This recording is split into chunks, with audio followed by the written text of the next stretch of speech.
Hello, and welcome to another edition of Let's Chat Sales with Brendan McAdams and Andy Black. And today we're talking about no, how to use it in a sales environment, why it's so important, why it's empowering, and what happens when you say it. So let's get right into it. If you find this topic enjoyable, please share it with friends, with anyone you think might benefit, and please leave a review. And so let's get started. I'd like to talk about saying no in a sales capacity as you're selling. Being able to say no is so important. I do remember hearing years ago the line that yes is great, no is great, maybe is the killer. You do not want maybes. You need to get a maybe to become a no or a yes. Yeah. They're just going to waste all your time. And you're going to waste their time as well. So trying to get the prospect, they're not a customer until they've paid you. Reminding myself they're a prospect until then. Getting them moving them from a maybe to a yes or a no is what we're trying to do. I call them customers because I'm optimistic they will someday be one. Although that's to get into this conversation, that's actually not the goal. There are people that you do not want to have as customers. Yeah, there are customers that you do not want. Yeah, because a couple of things. You might not be able to help them, or they're just not the kind of customers you want for your mental health. Yes, or lots of take reasons. your business in a direction. It might be that you could help them doing so. Like for instance, maybe I get a customer and they do Google ads and they also want a website done. I've got a web developer in my team and they insist that they have the website done as part of the overall thing. I'm going to have to say no to that because I don't want to go down the route of developing websites. The fundamental piece before you get to the whole notion of thinking about no is that when you're selling, it's a mutual relationship. It's a mutual transaction. You want something out of the equation too, and not just money. You want success, right? You want them to be successful. And so this notion of saying no helps you determine whether or not you can be successful with that customer. Yeah, very good. Yeah, you're trying to create a win-win. And not even with the simple sales like B2C, you just, here's a product, you buy it, you've got to go walk away happy, you'll walk away happy. And that's actually your best sales channel anyway, that they're happy, they're going to tell people, referrals, word of mouth, B2B, B2C, whatever. So yeah, creating that win-win and being able to help them is important. I remember, all right, so this guy, Blaze Brosnan, I'm going to keep quoting him so many times because I've been on course. He just dropped gold. And I mentioned a while ago that he said sales is a screening process, but he also said something, and it was a real aha moment for me when he said that as a freelancer, as a consultant. He said that our job in sales is work out as quick as possible if the person in front of us sees the value in what we do or just the cost. And as soon as he told me that, I could look back on all the conversations I've had with folks where people may just ask, how much is that? Before we've even discussed what needs done, before we discuss their problem, before we've discussed possible solutions, how much is it? And I have found that that's one of my little red flags is if they bring up price before we've even figured out what we're actually going to do. And that's kind of happened recently with a prospect. I call them prospects. And I kind of thought, okay, maybe it's not a red flag, sort of ignored it. But a few more interactions later, I still get all these red flags, different red flags. And I'm going to next week, say no. I'm not going to ghost them, just disappear, and I'm going to go back to them. But what I'm not going to do, I'd heard somebody say that it's good to get the client to say no if you don't want to do the work. Increase your price to the point where they say no, I can't do that. Someone else had given me advice of price something so that you'd be delighted if they say yes. But in this case, I will not be delighted no matter what the price. I've got all these red flags. I don't want to do the work. But we were discussing just earlier that possibly a good solution would be for me to just say no in such a way that I've found a better solution for them. Here's somebody else you can work with that would love to do this work with you. I've already handed over all the discovery stuff that I've done. I've not handed it all over, any confidential stuff, but I've updated them on what needs done. And they're delighted to come on, to have a chat with you. So that's kind of the ultimate no, you're shutting them down. But when I think in terms of no, that's certainly one of them. There are instances where there are customers that are just not a good fit. And then there are customers in the sales process where you have to be able to say no as well, right? So that's another kind of dynamic.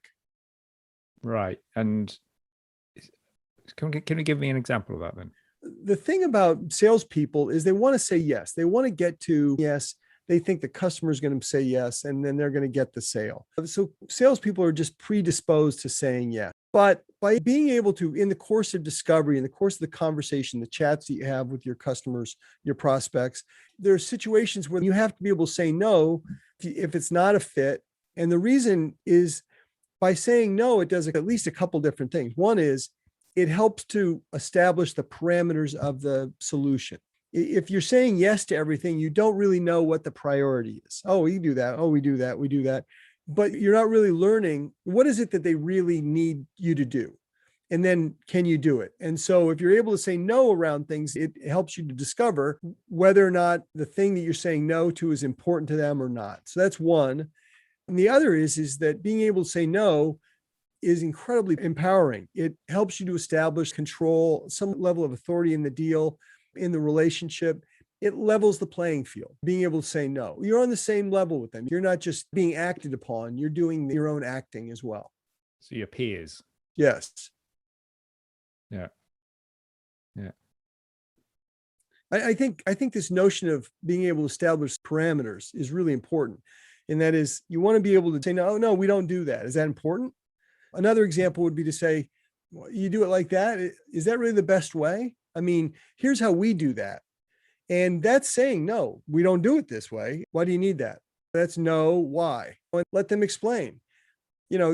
Finesse the statement, of course, but by doing that, that's how you learn whether or not you're getting closer to the solution. Okay. And I can see when you're saying that, how they would then perceive you as being more of an expert, an authority, because you're pushing back a bit. Like, no, that's well, maybe without saying it like that, but that's not the best way to do it. In our experience, this is a better way to do it. And you're taking control of what they're usually hiring you to do, deliver the solution. And often I find clients, not just clients, managers, people, they're more interested and they discuss the how more often than the results they want, what they want and why.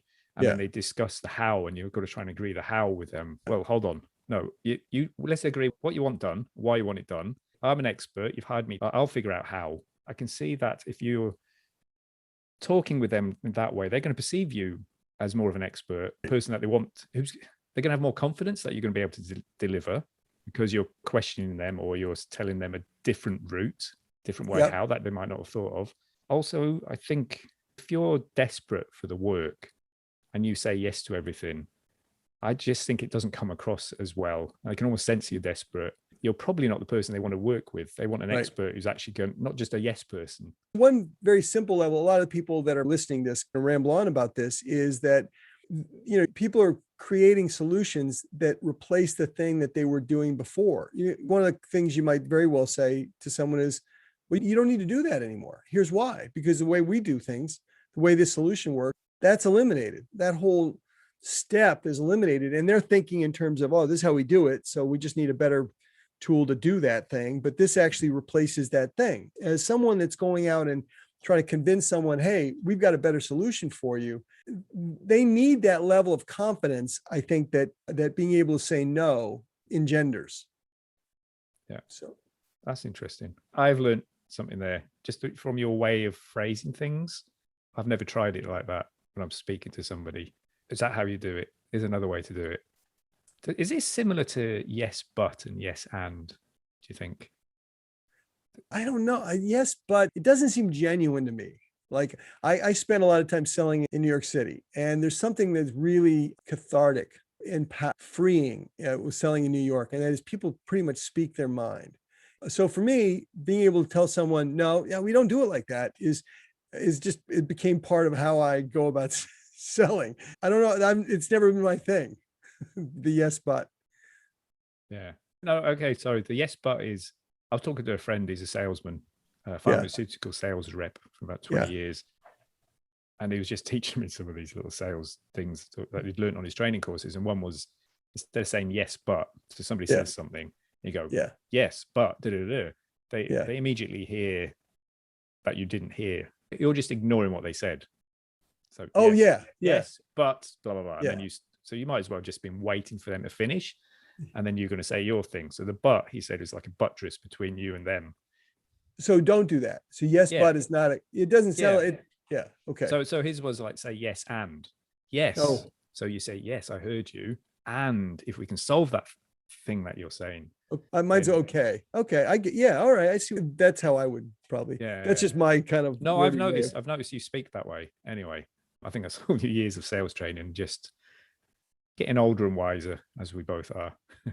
This is kind of a corollary to this whole no thing. And that is, I have this notion that I think is incredibly important for people when they're in a sales environment, and they have to get this in their head. Very hard to get comfortable with this concept, but you have to be able to walk away. The minute you're able to look at a deal and walk away and say, you know what, I'm not going to do it, and then walk away, it just, all of a sudden the world opens up. It just, everything changes. And the thing to do is be in a situation where you've got a deal in front of you that really makes a difference. It could be hundreds of thousands of dollars. You could figuring out your commission in your head. It's going to help you save the company or whatever. And if you can sit there and say, and this is not an easy thing to do, and I'm not suggesting that you go through this lightly, but being able to say, yeah, all right, we can't make this work, has such profound effect, not only on your own mindset, well, especially on your own mindset, but also it conveys very succinctly to the customer, oh, this person can't be pushed around. And all of a sudden they go, whoa. And they'll either walk away too, and then it wasn't a good fit, or they backpedal and then try and figure out a way to resuscitate the deal, or to, to save the things. And then that confirms, oh, there's a desire to get to a solution. Right. That's really interesting, because I think going into a conversation, a sales chat or a meeting or whatever it is you've got organized, already prepared to walk away from it. You're not so desperate, I have to pay my mortgage. Then you go in not trying to make the sale, but you go in curious. This is what happens with me. I go in curious to find out whether I can actually help them. And that's just so different, because then I'll be asking questions, and maybe like I end up getting to the point, well, actually, I don't think this is going to work for you. This, Google Ads isn't going to work for you. I think you're probably, Facebook or whatever, some other marketing channel is going to work better for you. Do a little bit of research, etc. But I think even before it gets to the point where, you're prepared to walk away, if you just even go into an engagement. Liberating. Yeah. It's just liberating. It just changes, for me, it changes my whole mindset of, oh, I wonder if I can help these people. I do the same thing. Mine is, I wonder how this is going to go. I'm just generally curious. Like it can be a very important meeting, a big meeting, but at the back of my head, I'm just like, oh, this will be interesting. It's almost childlike. It's weird. It's the thing that works for me. Okay. That's interesting. So it allows you to almost observe it as like a fly on the wall. Yeah. You kind of step away from the, you're kind of, it's almost an out of body experience. Yeah, no, like I did. But you're right though, because then all of a sudden, if you're not wedded to it in the same way, it's much easier for you to be helpful, I think. Yeah. Because you can look and go, you know what, we can do this, but here, because so many people don't do this. And so if you were to go into a sale and say, well, we can help you, and I think we can do a pretty good job, if literally I'd say something like this, but here are the shortcomings. Here's where we're really strong, blah, blah, blah. Here's where we're going to be weak. We don't have this functionality. We're building it. We're not going to have it for 6 months or whatever, or we're going to solve this. If we do it, we're going to solve this problem with a third party. So you'd have to buy another product or whatever, or we don't have this feature. We can do all these things, but we don't have this feature. I'm just telling you, this is how we would solve this problem. And people just eat that up, because it's like, oh, I'm dealing with someone that I can deal with. This person is being straight up with me. That's the kind of person your customers are typically looking for. By being in a situation where you can say, no, we don't do this. No, this is out of scope. It changes the whole relationship with your customer or prospect. Yeah. This is really interesting, because when I think back to when I was an IT contractor, or even before that, when I was an employee going for job interviews, I would have a similar mindset where if they ask something, and we need you to be able to do X, Y, Z, or what does this mean? I would say, oh, I don't know, actually. I think it might be like this. It might be this, this, and this. I'd look it up, and I was told afterwards, after I got hired and we were all out on a works night out, the manager and the other guy who'd interviewed me, they said, that was what got you the interview. The fact that you said you didn't know, but you'd go and look it up. you think it's like this such and such, but you go and look it up. So it kind of sort of breaks that formal dance that people are trying to have, where they appear to know everything or whatever. And then you end up like having a proper chat. So that works. So that works for interviews as well. Just chatting to people where you're selling yourself, aren't you, to a company for an interview for a job. I mean, an interview as a freelancer. If you, to give you an example, I'll have a business saying, "Oh, we need Google ads done, ads up on Google, and the remarketing and the display network ads and YouTube ads and all the rest of it." And I'll say, "Well, we just do paid search ads. We do the ads on Google. We do them very, very well. We can programmatically upload thousands or millions even. We don't really do the remarketing. We can have a go, but we won't create the image ads. We won't create the assets for you." And that can then uncover it. "Oh, that's a problem because we need that done." Or they could just go, "Oh, no, that's okay. We can do that. We have graphic designers in-house. We already have all the content." In which case it's not a problem. I know my situation, I love that. If someone tells me straight up, this is what we can do, this is what we can't do, I would much rather work with somebody like that. You assume they're very good at the thing they said. This is what we can do. We don't do this. Certain things you want a specialist, you someone who does that. Interesting. One thing I would say is, I just think this falls into the category of like sales mindset. I think in terms of fundamentals, I think in terms of process, and I think in terms of mindset, and this is mindset. And this is just such an important and integral part of how you sell and becoming effective, is you have to be in a situation where you can establish some level of parity with your prospect, your customer. You want to make sure that you're creating a relationship that's mutually beneficial. And I don't think you can get there if you don't have the mindset of, like, I can afford to walk away. I need to be able to say no when it's not a good fit, or we don't do this thing. And one other thing I would say on this whole subject of no is, you don't have to elaborate. I want to get them talking again. So you don't have to say no and then elaborate about why, give a bunch of excuses.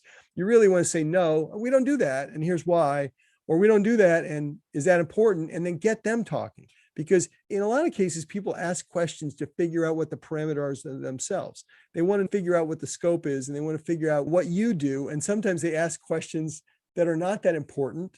And if you don't say no, they sort of figure out that you're not a straight shooter, right? You cut to the chase. Yeah. Interesting. I think this is really important for people starting out. These founders that you like to help. So they're founding a business. They're starting out. And I'm a freelancer consultant. Actually, you're a consultant as well. People getting started as a freelancer, especially techies. I used to be a techie. A techie wants to solve problems. It's in their nature. Exactly. You throw up a problem, I'll be like, "Oh, I wonder how I would have solved that." And you want to say yes to then try and solve this problem you've never solved before. It's in our nature to want to help people. And I think that's most people anyway. So we're inclined to want to say yes. But also people starting out, they often have, they need to get the revenue coming in to continue with this project. They need to get it off the ground. So each of those potential calls that they've arranged with somebody, they almost put too much importance on it and stress themselves out too much, and want to over prepare and have a script that they must follow, etc. So instead of it being a nice chat to get to know each other, to make friends, build relationships, try and create a win-win, it all kind of goes out the window, and they stop being themselves. And I think that's because they put too much pressure on themselves to try and actually get to a yes and make the sale. Whereas, like we've both said, if they just go in as curious, in your case, curious, I wonder how this will work out. In my case, I'm curious, like, "Oh goodness, I wonder what they do, and I wonder if I can help them. I wonder what would help them. Would it be the thing I do, or would it be the thing that my friend does, or whatever?" I think going in with whatever you do, get yourself in that mindset of, "I wonder if I can help them," and not, "I must get this to work." Get out of that mindset and get into the mindset of trying to help them and create a win-win. Whatever does that works for people. And it could be that you're looking at your last coin in your war chest and your mortgage is due in a few days. Really do need to make this sale happen. But you can't go in with that mindset. You've got to go in trying to help them, trying to figure it out, and relaxed as well. Otherwise, it's just going to come across wrong, and you are going to say yes to everything, and they are going to realize it. Oh, you're not the kind of person they want to work with. They won't even necessarily know why, but they're just going to detect it. It's counterintuitive, but being able to go in without wanting the deal makes it much more inclined to, you can win the deal on terms that are more favorable for you and probably more in line with what the customer really needs. As difficult as that is, being able to go into a situation, into a sales call, and being able to say no along the way, be able to help to define what the parameters are, the scope, and establish a level of control is empowering. And so you have to figure out a way to flip that switch in your head. Yeah. Because I think something worse than saying no or getting a no is getting a yes when actually it isn't the deal you want. Right. Yeah. Right. You get a yes, and then your shoulders drop. And you're like, oh no, really? For that price, or for that manner, or for that work, or whatever it is. Yeah. So yeah. Oh really, yeah. Really important topic. Okay. Well, thank you for listening to Let's Chat Sales. If you enjoyed this episode, please feel free to share it with anyone you think might benefit and leave a review. And again, thanks for listening.